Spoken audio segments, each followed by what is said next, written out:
அனைவருக்கும் வணக்கம். சிதறிக் கிடக்கின்ற தமிழ் கட்சிகளை ஒன்றிணைத்து தமிழ் மக்களுடைய அரசியல் அபிலாஷைகளை தேசிய ரீதியிலும் சர்வதேசத்திற்கும் வெளிப்படுத்தும் நோக்கோடு தமிழ் சட்டத்தரணிகள் பேரவை என்ற அமைப்பினால் ஒரு சந்திப்பு ஒன்று அரசியல் கட்சி பிரதிநிதிகள், அதாவது வடக்கு கிழக்கிலே வாழ்ந்து கொண்டிருக்கக்கூடிய தமிழ் மக்களை பிரதிநிதித்துவப்படுத்துகின்ற அரசியல் கட்சிகளின் பிரதிநிதிகள் என்று சொல்லப்படுகின்றவர்களை ஒருங்கிணைத்து ஒரு சந்திப்பு ஒன்று 2 தினங்களுக்கு முன்னர் நடைபெற்றதாக செய்திகளூடாக அறிய கிடைத்தது. அந்த சந்திப்பு தொடர்பாகவும் அந்த சந்திப்பிற்கான தமிழ் மக்களுடைய பிரதிநிதிகள் அல்லது தமிழ் மக்கள் சார்பிலே அரசியல் செய்கின்ற தரப்புகள் என்ற அடிப்படையில் அழைப்பு விடுக்கப்பட்ட கட்சிகள் தொடர்பாகவும் அழைப்புகள் தொடர்பாகவும் அது தொடர்பிலே ஈழமக்கள் ஜனநாயக கட்சியினுடைய எதிர்பார்ப்புகள் தொடர்பாகவும் வெளிப்படுத்தும் நோக்கத்துடனேயே இந்த ஒரு ஊடக சந்திப்பு ஏற்பாடு செய்யப்பட்டுள்ளது. உண்மையிலேயே தமிழ் சட்டத்தரணிகள் பேரவை காலத்தின் தேவை உணர்ந்து தமிழ் கட்சிகளை ஒருங்கிணைக்கும் இந்த முயற்சி ஒரு தமிழ் மக்கள் நலன் சார்ந்த வெளிப்படை நோக்கோடு உருவாக்கப்பட்டிருக்குமாக இருந்தால், முன்னெடுக்கப்படுமாக இருந்தால் நிச்சயமாக அது வரவேற்கப்பட வேண்டியது. இன்றைய காலச்சூழலில் அது அவசியமானது. அதற்காக அவர்களுக்கு எமது வாழ்த்துக்களையும் அந்த முயற்சிகளுக்கு எமது பாராட்டுக்களையும் தெரிவித்துக் கொள்கின்றோம். அதே வேளையிலே அந்த சந்திப்பிற்கு அழைக்கப்பட்ட தமிழ் கட்சிகள் என்ன அளவுகோலின் அடிப்படையிலே அழைக்கப்பட்டிருந்தன என்பது தொடர்பிலே ஒரு வெளிப்படைத்தன்மையான பார்வையை செலுத்த வேண்டிய கடப்பாடும் இருப்பதாகவே உணர்கின்றோம். ஈழமக்கள் ஜனநாயக கட்சியை பொறுத்தவரையிலே 1987 ஆண்டு இலங்கை இந்திய ஒப்பந்தத்தை தொடர்ந்து மாற்றம் ஏற்பட்ட ஒரு அரசியல் சூழலை உணர்ந்து கொண்டு யதார்த்தத்தை புரிந்து கொண்டு ஜனநாயக நீரோட்டத்தில் இணைந்து தமிழ் மக்களுடைய அரசியல் அபிலாஷைகளை வென்றெடுப்பதற்காக தொடர்ச்சியாக உழைத்துக் கொண்டிருக்கின்ற செயற்பட்டுக் கொண்டிருக்கின்ற ஒரு அமைப்பாகவே இருந்து வருகின்றது. 1990 ஆண்டு காலப்பகுதியிலே முன்னாள் ஜனாதிபதி ரணசிங்க பிரேமதாச அவர்களுடைய ஆட்சி காலத்திலே முன்னெடுக்கப்பட்ட மங்கள மனசிங்க தெரிவுக்குழு ஊடாக முன்னெடுக்கப்பட்ட அந்த அரசியல் தீர்வு யோசனை, அரசியல் தீர்வு முயற்சிகளில் இருந்து இற்றை வரை நடைபெற்ற அனைத்து அரசியல் தீர்வு முயற்சிகளுக்கும் எங்களுடைய பங்களிப்பை ஈழமக்கள் ஜனநாயக கட்சி மக்கள் நலன் சார்ந்து வெளிப்படுத்தி இருக்கின்றது. உச்சபட்ச பங்களிப்பு என்று கூட சொல்லலாம். குறிப்பாக 2000 ஆண்டு சந்திரிகா அம்மையாருடைய காலப்பகுதியில் உருவாக்கப்பட்ட தீர்வு பொதி இன்று வரையில் தமிழ் மக்களுக்கு கிடைத்த அதி உன்னதமான அரசியல் தீர்வு என்று எல்லோராலும் விதந்துரைக்கப்படுகின்ற, அன்று அதனை எதிர்த்தவர்கள், அன்று அதனை எரித்தவர்களுக்கு பக்கபலமாக நின்றவர்கள் என்று அனைவராலும் இன்று விதந்துரைக்கப்படுகின்ற அந்த அரசியல் தீர்வு பொதி தொடர்பிலும் ஈழமக்கள் ஜனநாயக கட்சி ஒரு 19 பக்கத்திலே தன்னுடைய பரிந்துரைகளை சமர்ப்பித்து அந்த பரிந்துரைகளில் கணிசமானவை அந்த தீர்வு பொதியில் உள்ளடக்கப்பட்டமை தொடர்பிலே இன்றும் பலராலும் விதந்துரைக்கப்படுகிறது. அண்மையில் கூட தமிழ் வானொலி ஒன்றினுடைய நேர்காணல், அரசியல் நேர்காணலில் கலந்து கொண்ட சிரேஷ்ட விரிவுரையாளர் ரமேஷ் ராமசாமி என்பவர் அந்த 2000 ஆண்டு தீர்வு பொதியிலே இபிடிபி உள்ளடக்கிய விடயஸ்தானங்கள் தொடர்பிலே விதந்துரைத்திருந்தார். அவ்வாறு 3வது தரப்பினர் கூட இன்று வரை விதந்துரைக்கின்ற விடயமாக அமைந்திருந்தது. இவ்வாறு இறுதி வரை அண்மையிலே ரணில் விக்ரமசிங்க ஜனாதிபதியாக இருந்த காலத்திலே அரசியல் தீர்வு தொடர்பிலே முன்னெடுக்கப்பட்ட சில ஆரம்ப முன்னெடுப்புகளுக்கு கூட இபிடிபி தன்னுடைய பரிந்துரைகளை வெளிப்படுத்தி வந்தது.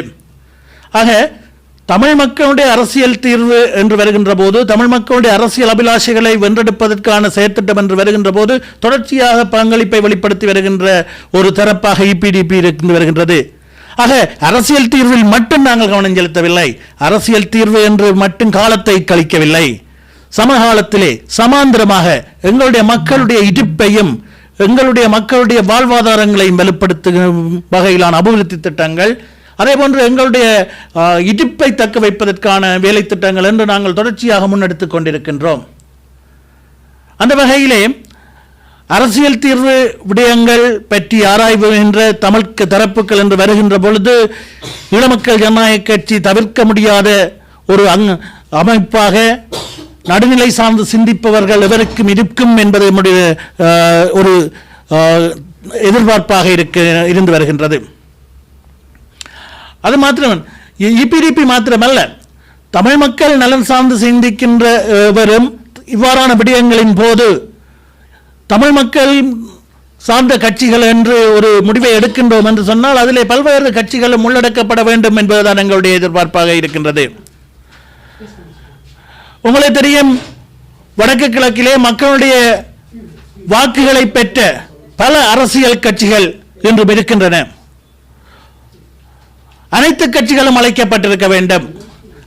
அனைத்து தரப்புகளுடைய அவதானங்களும் கருத்துக்களும் உள்வாங்கப்பட்டிருக்க வேண்டும்.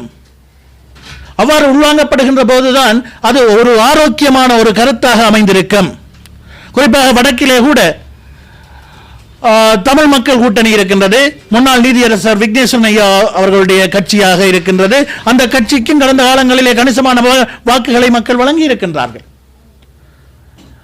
அண்மையில் நடைபெற்ற உள்ளூராட்சி மன்ற தேர்தலில் கூட யாழ் மாநகர சபை தேர்தலிலே அவர்கள் போட்டியிடக்கூடிய வாய்ப்பு ஏற்பட்டிருக்குமாக இருந்தால் கணிசமான ஆசனங்களை அவர்கள் பெற்றிருப்பார்கள் என்ற ஒரு கணிப்பீடு இருக்கின்றது.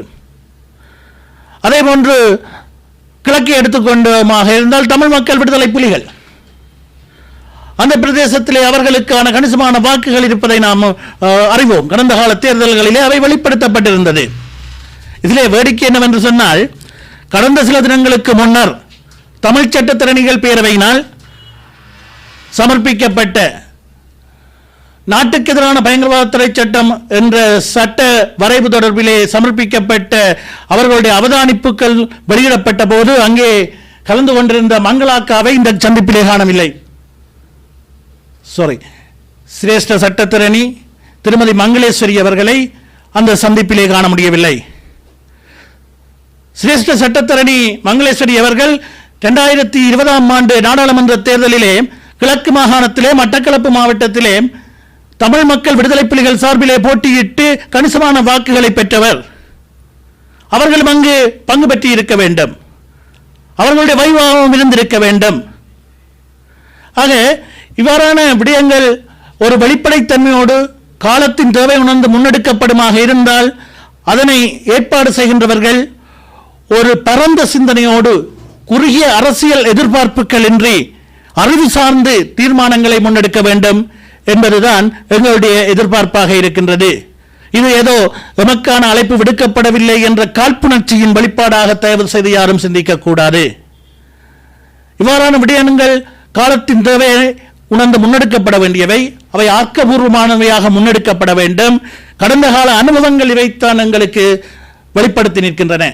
குறுகிய சிந்தனைகளோடும் குறுகிய எதிர்பார்ப்புகளோடும் முன்னெடுக்கப்பட்ட பல்வேறு வேலை திட்டங்களின் வெளிப்பாடுகள் தான் பல்வேறு தோல்விகளாக கடந்த காலங்களிலே எங்கள் வரலாறுகளாக இருந்து வருகின்றன. ஆக இந்த முயற்சிகள் சரியான முறையிலே முன்னெடுக்கப்பட வேண்டும். எதிர்காலத்தில் இவ்வாறான முயற்சிகள் முன்னெடுக்கப்படுகின்ற போது அறிவு சார்ந்து தீர்மானங்கள் மேற்கொள்ளப்பட வேண்டும். அதனூடாக எங்களுடைய மக்களுடைய அபிலாஷைகளை நிறைவேற்றுவதற்கான ஒரு ஆக்கபூர்வமான ஒரு அழுத்த சக்தியாக தமிழ் சட்டத்திரணி பேரவைகள் போன்ற சிவில் அமைப்புகள் செயற்பட வேண்டும் என்பதுதான் எம்முடைய எதிர்பார்ப்பாக இருக்கின்றது. நன்றி, வணக்கம். ஈழமக்கள் ஜனநாயக கட்சியின் ஊடகச் செயலாளர் பன்னீர்செல்வம் ஸ்ரீகாந்த் நேற்றைய தினம் யாழ் ஊடக அமையத்தில் ஊடக சந்திப்பொன்றை நடாத்தினார்.